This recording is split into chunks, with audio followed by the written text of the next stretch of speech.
Passavamo sulla terra leggeri come acqua, disse Antonio Sezzu, come acqua che scorre, salta, giù dalla conca piena della fonte, scivola e serpeggia fra muschi e felci, fino alle radici delle sughere e dei mandorli, o scende scivolando sulle pietre, per i monti e i colli, fino al piano, dai torrenti al fiume, a farsi lenta verso le paludi e il mare, chiamata in vapore dal sole a diventare nube dominata dai venti e pioggia benedetta.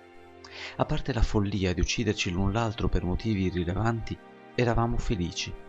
Le piante e le paludi erano fertili, i monti ricchi di pascole e fonti. Il cibo non mancava, neppure negli anni di carestia. Facevamo un vino colore del sangue, dolce al palato e portatore di sogni allegri. Nel 7° giorno del mese del vento che piega le querce, incontravamo tutte le genti attorno alla fonte sacra, e per 7 giorni e 7 notti mangiavamo, bevevamo, cantavamo e danzavamo in onore di Is.